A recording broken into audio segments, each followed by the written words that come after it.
রাজ্য কমিটির পক্ষে নরেশ জমাতিয়া, সুধন দাস এবং রতন দাস এবং আমি নিজে, আমরা চারজন চিফ ইলেকটোরাল অফিসারের সঙ্গে দেখা করি। আমরা ইতিমধ্যে দেখতে পেয়েছি যে এসআইআর কে সামনে রেখে আমাদের রাজ্য তার কতগুলো পর্যায়ক্রমিক কাজ সেখানে শুরু করেছে। রাজ্যের বিভিন্ন বিধানসভা এলাকা থেকে এই বিষয়গুলি আমাদের দৃষ্টিতে আসে এবং ইতিমধ্যে 2-4টা পত্রিকাও প্রকাশিত হয়। আমাদের পার্টির পক্ষ থেকেও আমরা একটা বিবৃতি দিয়ে এটা প্রতিবাদ জানানো হয়, কিন্তু তারপরেও কোনো ব্যবস্থা নেওয়া হয়নি। 2005 থেকে 2025 সালকে ধরে ভোটার লিস্টের মধ্যে কতগুলো নাম চিহ্নিত করে, যাদের নাম এই সময় উঠেছে তাদের নামগুলো চিহ্নিত করে সেখানে লিস্ট করা হচ্ছে। কোনো কোনো জায়গায় আবার 1987কে ধরেও করা হচ্ছে। এগুলো করার পর যে আমরা জিজ্ঞাসা করে জানলাম যে এটা কি উদ্দেশ্যে আপনারা করছেন। সাধারণত সামারি রিভিশন যেটা হয় প্রতি বছর, সেটা হলো নতুন নাম তোলা, মৃতদের নাম তালিকা থেকে বাদ দেওয়া, ট্রান্সফার যদি কেউ নিয়ে আসে বা কোনো পদবি বা তার নামের মধ্যে যদি কোনো বানান ভুল থাকে সেটাকে শুধরানোর জন্য একটা সময় দেওয়া হয়। তার ভিত্তিতে প্রতি বছর এটা একটা রিভিশন হয়, সামারি রিভিশন এটাকে বলা হয়। তো আমরা বললাম সামারি রিভিশন হোক, আপত্তি কিচ্ছু নেই, এটা তো প্রতি বছর হয়। সকল পার্টিকে আপনারা জানান এবং সব পার্টির লোক আসে, তারা তাদের মতো করে সেখানে তাদের বক্তব্য রাখে এবং সেই অনুযায়ী সেটা করতে কোনো আপত্তি নেই। তিনি তাহলে এখানে বিশেষ 2005 থেকে 2025 এই প্রশ্নটা কেন আসলো? তিনি বলছেন এসআইআর না, এসআইআর না। তাহলে এসআইআর না হলে এটা তো এসআইআরেরই একটা, তখন কি আমরা একটা অর্ডারের, একজন ইআরওর একটা অর্ডারের কপি আমরা ওনার সামনে তুলে ধরেছি, সেখানে পরিষ্কারভাবে লেখা আছে এসআইআর শব্দটা আছে। তখন তিনি বলছে যে এটা এসআইআরেরই একটা প্রিপারেটরি স্টেজ ওয়ার্ক, স্বীকার করেছে যে একটা এসআইআর এর প্রিপারেটরি স্টেজ ওয়ার্ক তারা শুরু করেছে, তার ভিত্তিতে নির্দেশ দেওয়া হয়েছে এটা করা যাবে। আমরা বললাম যে এই ধরনের একটা গুরুত্বপূর্ণ সিদ্ধান্ত, এটা আপনারা বলছেন ইলেকশন কমিশন অফ ইন্ডিয়া থেকে নির্দেশ অনুযায়ী আপনারা এটা করছেন। যদি করে থাকেন তাহলে অল পার্টি মিটিং ডাকতে হয়, যে কোনো বিষয়ে অল পার্টি মিটিং ডাকে, সেখানে গিয়ে বিষয়গুলি ব্যাখ্যা করার উদ্দেশ্য এবং লক্ষ্য সম্পর্কে ডিটেল বলা হয়, পদ্ধতি সম্পর্কে বলা হয়। তাহলে এই প্রক্রিয়াটা না করে চট করে কেন আপনারা এই কাজটা শুরু করলেন? তিনি বলেছেন যে না, এটা আমরা করতে পারিনি বা এটা আমাদের পক্ষে করা সম্ভব হয়নি। আমরা বললাম কেন অল পার্টি মিটিং ডাকলেন না, সেটা ডাকা উচিত বলে আমরা দাবি জানালাম। উনি ওনার দিক থেকে ব্যাখ্যা দেওয়ার চেষ্টা করেছেন যে এটা প্রিপারেটরি ওয়ার্ক, এসআইআর সম্পর্কে এখনো ডিসিশন আসে নাই, আসলে তখন আমরা করব। কিন্তু এটা তিনি বারবার বলছেন এটা এসআইআর এর প্রিপারেটরি ওয়ার্ক।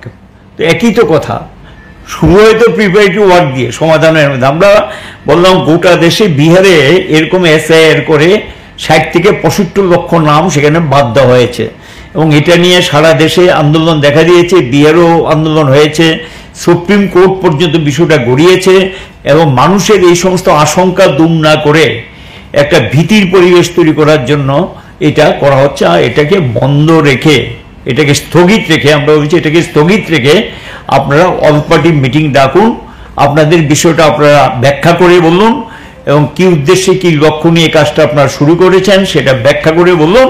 তারপরে গিয়ে সেখানে গিয়ে কি হবে না হবে। তবে আমরা এসআইআর এর বিরোধী, আমরা আমাদের অবস্থান সিপিএম এর পক্ষ থেকে পরিষ্কার জানিয়ে দিয়েছি, আমরা এসআইআর এর বিরোধী।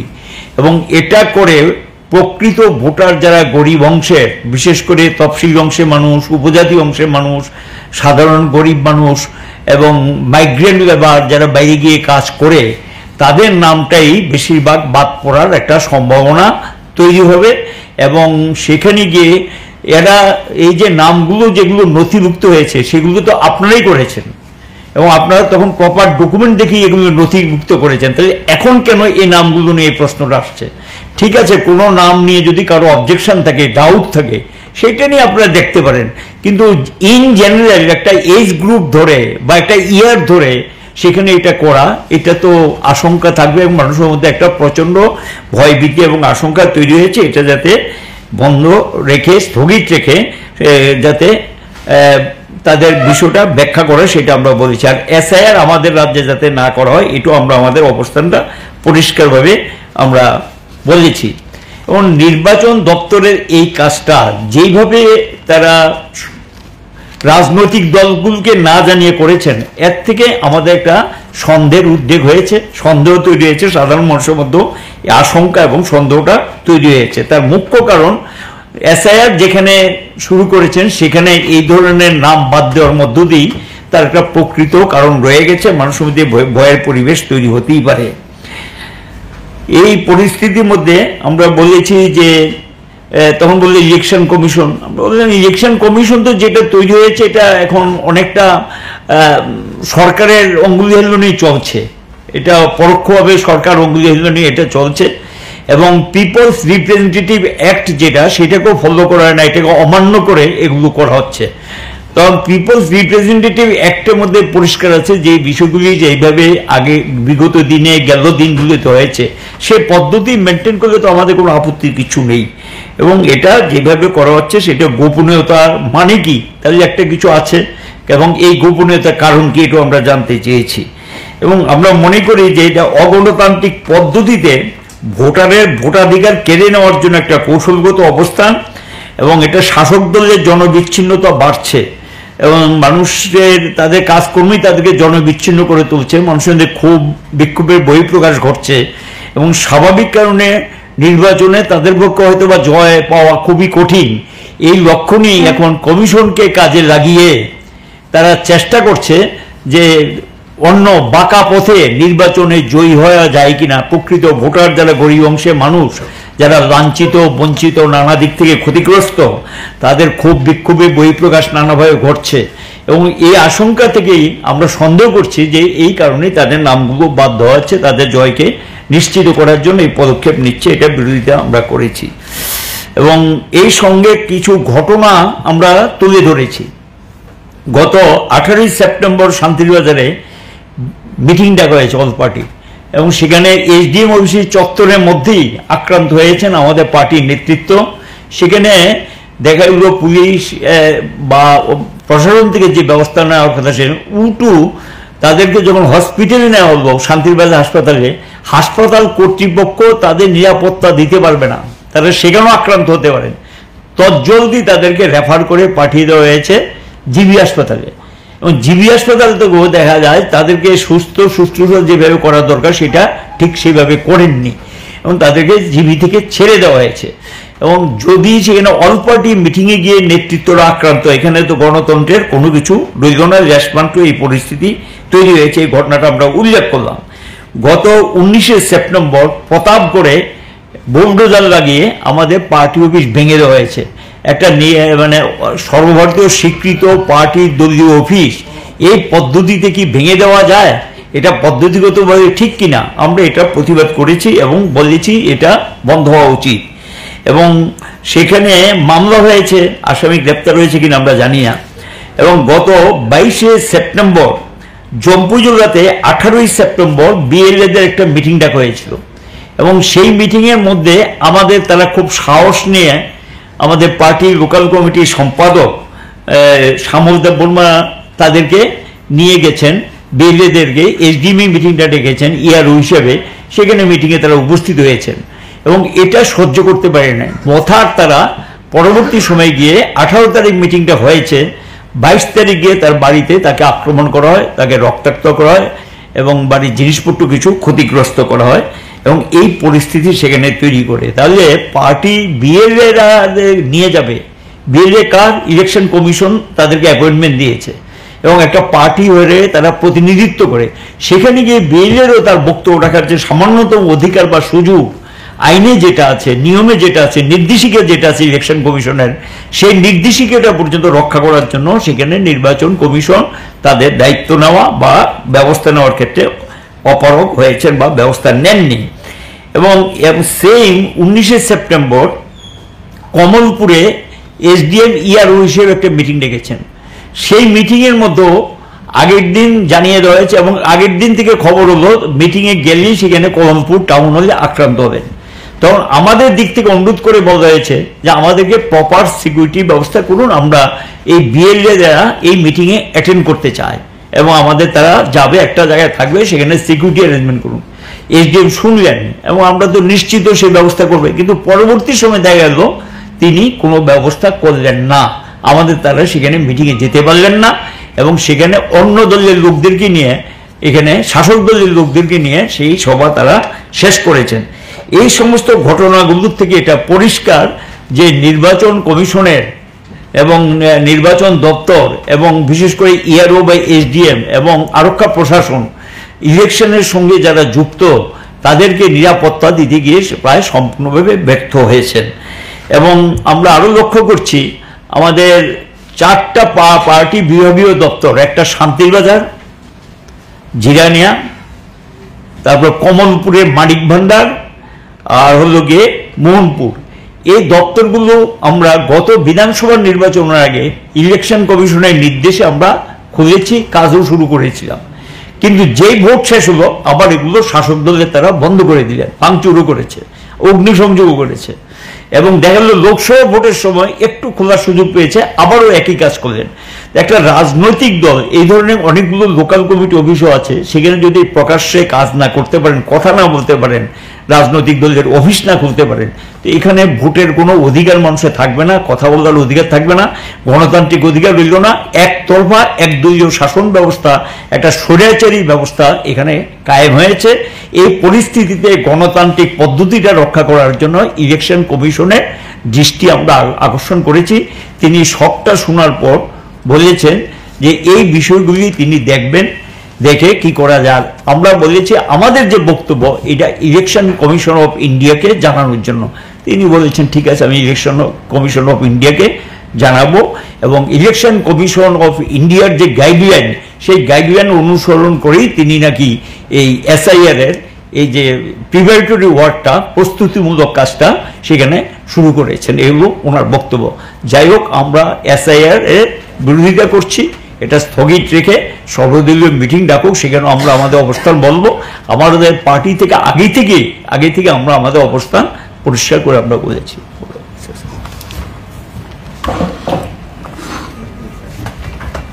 আমার একটু যোগ করার বিষয় হলো এটাই যে এসআইআর নিয়ে দেশে নানা ধরনের বিতর্ক, সংশয় ইত্যাদি আছে এবং এটা নিয়ে এখন আমাদের সর্বোচ্চ আদালতে মামলাও আছে এবং এখান থেকে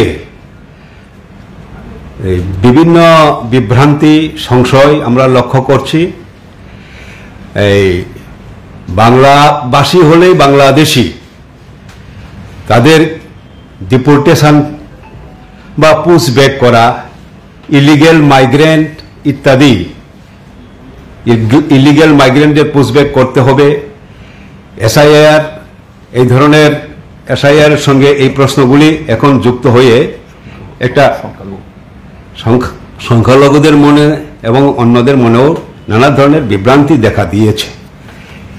এই সংশয়, এই উদ্বেগগুলা দূর করার জন্য আমরা সর্বদলীয় মিটিং আহ্বান করার জন্য ডিমান্ড করেছি এবং এখানে স্পষ্টভাবে আমাদের এই চিঠিতে, মেমোরেন্ডামে আমরা বলেছি যে আজকে এসআইআর এর প্রাথমিক প্রিপারেশন বলে যে কাজটা শুরু হয়েছে, সেটা যদি ফেক ভোটারদের আইডেন্টিফিকেশনের জন্য হইয়া থাকে এবং যদি এটা প্রকৃত ভোটারদের যাতে বাদ না যায় তার জন্য সব ভোটার, প্রকৃত ভোটারকে অন্তর্ভুক্তির জন্য যদি হইয়া থাকে, তাহলে আমাদের কোনো আপত্তি নাই। কিন্তু এখন বিহারের যে অভিজ্ঞতা, আমাদের 65 লক্ষ নাম বাদ গেল, এত এই রকমের তো তো আশা করা যায় না এত সংখ্যায়। কাজেই এখানে মানুষের সন্দেহ, এটা আসলে যারা শাসক দলের পক্ষে না তাদের নাম ভোটার লিস্ট থেকে বাদ দেওয়ার জন্য এই এসআইআর প্রক্রিয়াটা করা হয়েছে। এই ধরনের কনফিউশন মানুষের মনে রয়েছে। আরেকটা বিষয় আছে, ইলিগেল মাইগ্রেন্টের আইডেন্টিফিকেশনের জন্য এসআইআর করা হয়েছে। আমরা কি দেখছি, আজকে সিএ হয়েছে, কাট অফ ইয়ার 1971, এটা বাদ পড়েছে এখন এই সিএর কারণে।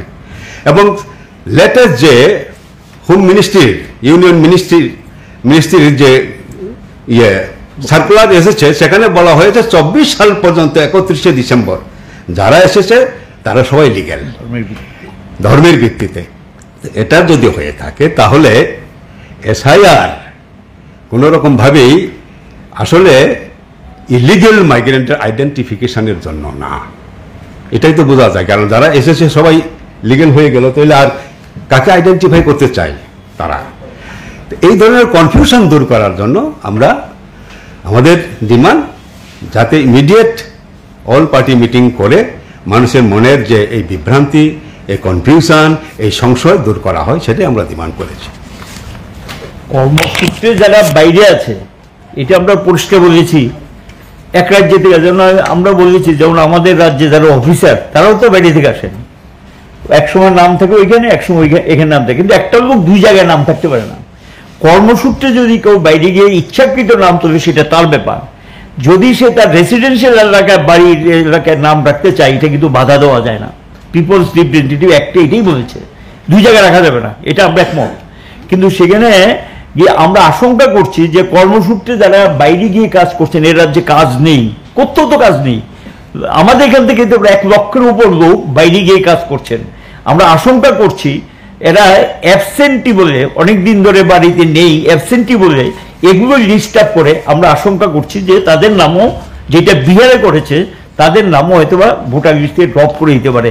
এটা হলো নির্বাচনে জেতার জন্য বাঁকা পথ গ্রহণ করা, পেছনের দরজা দিয়ে জিতে ক্ষমতা দখল করার জন্যই, শাসক দলের কে খুশি করার জন্যই ইলেকশন কমিশন অফ ইন্ডিয়া অনেকটাই এই পদক্ষেপ নিয়েছেন। এবং ইতিমধ্যে এটা নিয়ে সারা দেশে আন্দোলন ছড়িয়ে পড়েছে। কিছু আছে তোমার?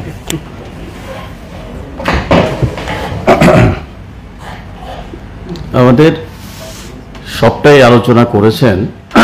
আমি শুধু দু একটা ভয় আতঙ্ক যেটা সৃষ্টি হয়েছে এই প্রাথমিক পর্যায়ে, প্রস্তুতি পর্যায়ে এসআইআর শুরু করতে গিয়ে দেখা যাচ্ছে যে 2005-এ যাদের নাম আছে, 25-এ যাদের নাম আছে, তাদেরকে এ ক্যাটাগরিতে চিহ্নিত করা হচ্ছে।